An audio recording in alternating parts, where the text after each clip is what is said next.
चलिए बच्चों, अब हम करने वाले हैं इस शानदार से जानदार से क्वेश्चन को। क्वेश्चन में पढ़ के देखते हैं क्वेश्चन में ऐसा जानदार है क्या।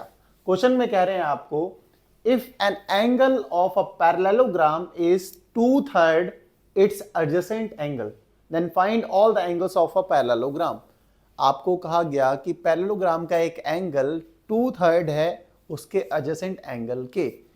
अब बताओ पैरेललोग्राम के चारों एंगल्स क्या होंगे, यही क्वेश्चन में बोला गया आपको। तो इस क्वेश्चन में समझते हैं फिगर के थ्रू कि क्या कहना चाहते हैं। सबसे पहले हमने एक पैरेललोग्राम बनाया। हमने कहा भाई साहब ए बी सी डी क्या है, कोई एक पैरेललोग्राम है। ए बी सी डी एक पैरेललोग्राम है। इस पैरेललोग्राम का कोई भी एक एंगल ले लो। मैंने एंगल ए की बात कर ली। एंगल ए के एडजेसेंट एंगल क्या है, बी और डी दोनों है, बट मैं एंगल बी की बात कर रहा हूं। एंगल ए क्या है, 2/3 है, उसके एडजेसेंट एंगल क्या, एडजेसेंट एंगल क्या मैंने लिया, एंगल बी। एंगल ए क्या है, 2/3 है, उसके एडजेसेंट एंगल के एंगल बी के। यही चीज आपको क्वेश्चन में गिवन थी, यही चीज आपको क्वेश्चन में मेंशन है। ठीक है, अब आपको चारों एंगल फाइंड करने हैं, angle A, angle B, angle C, angle D आपको बताने हैं। ठीक है, इतनी सी चीज आपको गिवन है, ये आपको याद रखना है। इसको मैं इक्वेशन 1 भी कह देता हूं। ठीक है, ये आपको याद रखनी है। अब हमें सारे एंगल फाइंड करने, तो कैसे करेंगे। तो बच्चों आपको पैरेललोग्राम की प्रॉपर्टीज को याद करना बहुत जरूरी है। मैंने बार बार कहा है और फिर मैं एक बार फिर से कह रहा हूं आपको, पैरेललोग्राम की चारों प्रॉपर्टी याद कर लो। तो वो प्रॉपर्टीज का हम यूज करके करेंगे। तो कौन सी प्रॉपर्टी यूज कर रहे हैं, आपको एडजेसेंट एंगल का सम पता है ना क्या होता है, 180 डिग्री होता है। वो वाली प्रॉपर्टी, थर्ड प्रॉपर्टी यूज कर रहे हैं। एंगल ए और एंगल बी एडजेसेंट एंगल्स हैं, तो इन दोनों का सम क्या होगा, 180 डिग्री होगा। ठीक है, इसका रीजन यहां पे लिख देते हैं, मेंशन करना जरूरी है। The sum of adjacent angle of parallelogram is supplementary.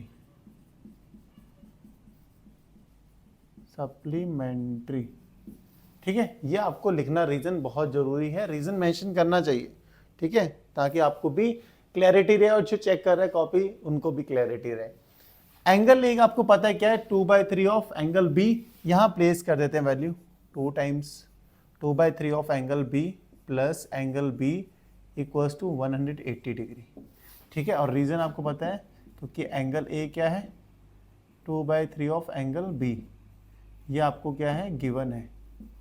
ठीक है, इसलिए अब यहां पे सिंप्लीफाई करते हैं। देखो इसको लिख सकते हैं, 2 को मल्टीप्लाई करें एंगल बी से, 2 times of angle B upon 3 plus angle B, इसके नीचे कुछ नहीं है तो मतलब 1 हो गया, कुछ नहीं है तो 1 हो गया। अब यहाँ पे क्रॉस मल्टीप्लाई कर रहे हैं। देखो क्रॉस मल्टीप्लाई, पहले इसको इस 1 से मल्टीप्लाई करेंगे तो 2 टाइम्स ऑफ एंगल बी ही रहेगा। फिर 3 को मल्टीप्लाई करेंगे एंगल बी से, 3 times of angle B divided by, फिर 3 को 1 से मल्टीप्लाई करेंगे, 3 × 3 इक्वल्स टू 180 डिग्री। ठीक है, आपने क्रॉस मल्टीप्लाई किया तो ये आ गया। 2 times of angle B plus 3 times of angle B क्या होता है, 5 टाइम्स ऑफ एंगल बी हो जाता है। नीचे कुछ नहीं, मतलब डिनोमिनेटर में क्या है, 3 लिख देंगे, इक्वल्स टू 180 डिग्री। सही हो गया। अब क्या करना है, 3 से मल्टीप्लाई करेंगे, साइड चेंज करेंगे, तो angle B, 5 times of angle B equals to 180 into 3। अब यहाँ 5 मल्टीप्लाई में तो साइड चेंज इसको भी करा देते हैं, तो क्या हो जाएगा, 180 इंटू 3 डिवाइडेड बाय 5। इतनी सी बात होगी।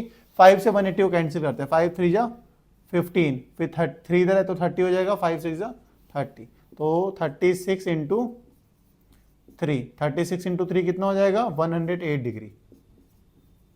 तो मतलब आपको पता लग गया कि भाई साहब एंगल बी 108 आ रहा है, 108 आ रहा है। थोड़ा साफ सुथरा लिख देते हैं, 108। तो यार यहां से फिर से एक प्रॉपर्टी याद आ गई कि अपोजिट एंगल पैरेललोग्राम के क्या होते हैं, इक्वल होते हैं ना। तो एंगल बी एंगल डी के इक्वल होगा, क्यों, क्योंकि प्रॉपर्टी कहती है पैरेललोग्राम के अपोजिट एंगल क्या होते हैं, इक्वल होते हैं।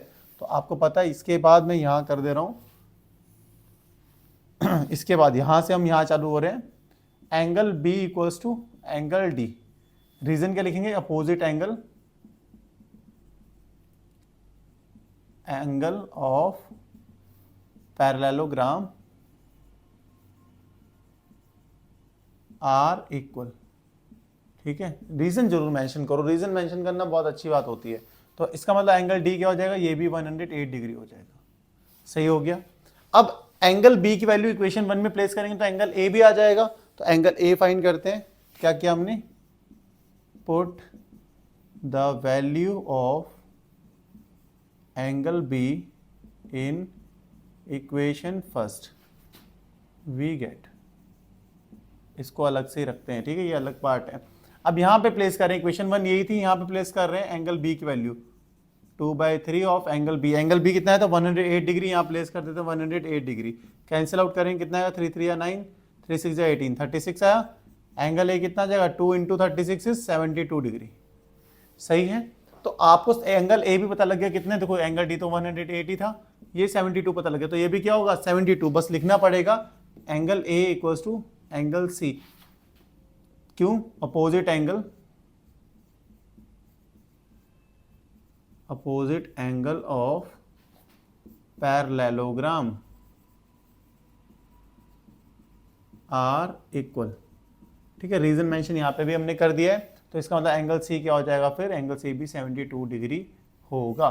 तो सारे एंगल हमें फाइंड करने थे पैरेललोग्राम के, हमने सारे एंगल बहुत ही आराम से फाइंड किए हैं। मुझे पूरी उम्मीद है कि आपको ये क्वेश्चन समझ में आया होगा। समझ में आया तो वीडियो को लाइक, चैनल को सब्सक्राइब करो और कमेंट सेक्शन में प्यारा सा कमेंट करना भी मत भूलना। इससे अच्छी बात से आज के इस क्वेश्चन को, इस वीडियो को यहीं पे खत्म करते हैं। मिलते हैं नेक्स्ट वीडियो में नेक्स्ट क्वेश्चन के साथ। तब तक के लिए bye bye, good night, take care.